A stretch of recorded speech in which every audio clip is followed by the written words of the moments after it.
Okay, you know, sometimes you reach that point of no return. So I told you we're going to cut, and here's my choice of cut. Thin blade on a cutoff wheel, and oh my goodness, there's no returning now. Cut her loose and she fell right in there. There we go. Broke her off of there.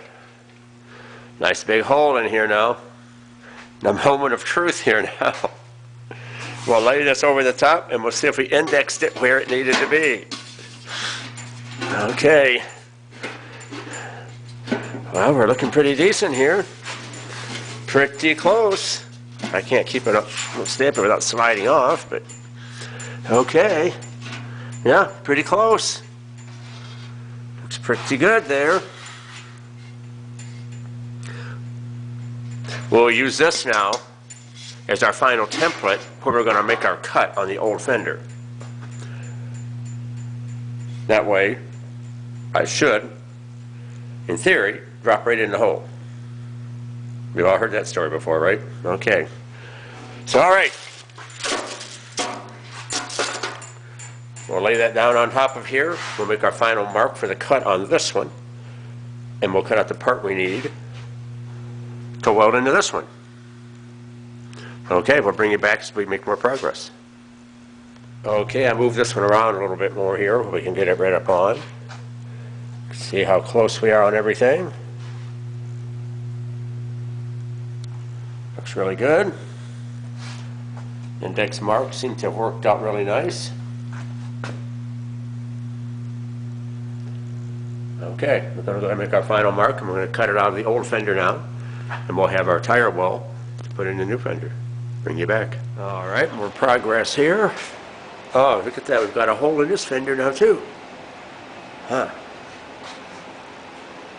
And there's where she's going to go. Line's pretty good. Everything I think is going to match up pretty well. I was going to just put this in and butt weld it in. I'd have to butt weld on both sides so I wouldn't run the risk of any moisture getting in. I think now what I'm going to do after looking at it and looking at the strength of the new Fender, I'm going to take my old piece that I cut out here, and I'm going to cut this edge off of here all the way around, and then I'll cut these corners right down on an angle, right down to the corner. Then I'm going to use these for flange lips, and I'm going to tack those in place on the inside so we've got something for the new piece to lay against. So we'll flange it, put this in. Alright, make another video when we make more progress on it. Okay, you'll cut off wheel here, and I cut that edge off all around here. So I had a tape line around here before. Well, I cut all those off. This is what they are. Just strips now. And here I've got one clamped in place, as you can see here.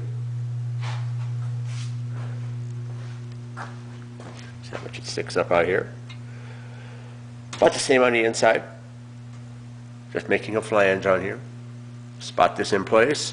We'll do all four of them all the way around. I won't bring you back for all those boring details. And then we'll fit our panel back in there after I get the flange on it. All right, I'll bring you back then. Okay. See, I've got the flanges on here now. Got the part sitting up in there now. One clamp up here. Our plane of a level here is pretty good. We'll work that as we weld it in. Out a little bit right here. I'll have to work that as we go. But it looks pretty decent. Almost like it was made for it. But first things first. Before I do anything with it, I've got some crud to clean up off the back. Oh, crust. Alright, we'll get busy cleaning this up. Oh yeah, you can see my flanges right here now. I'll go back and weld those all more.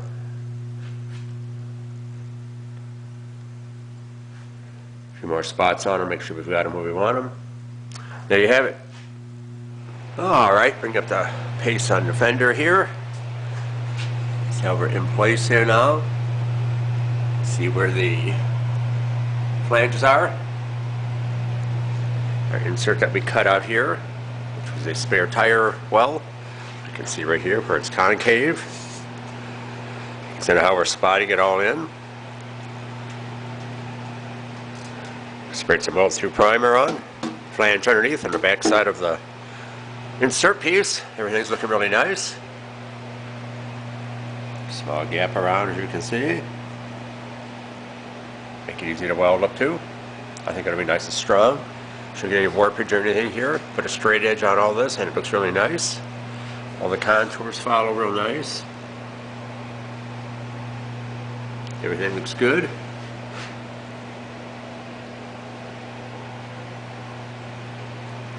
So now we're going to go and we're going to finish tacking all this in.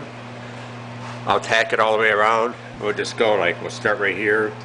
I'll go to the right side of the dot there and spot weld right side of this one and this one, this one. Then I'll come back and I'll cool the area. We'll go all the way down the line like that. And as we progress, maybe we'll do 2 at a time. We'll see how the heat seems to be. We don't want to warp it. I have my body hammer out here and we'll tap it down. Make sure we stay nice and flat. Take the expansion back out as we're welding. So I'm going to go ahead and weld this in, so I'll bring it back when we get this done.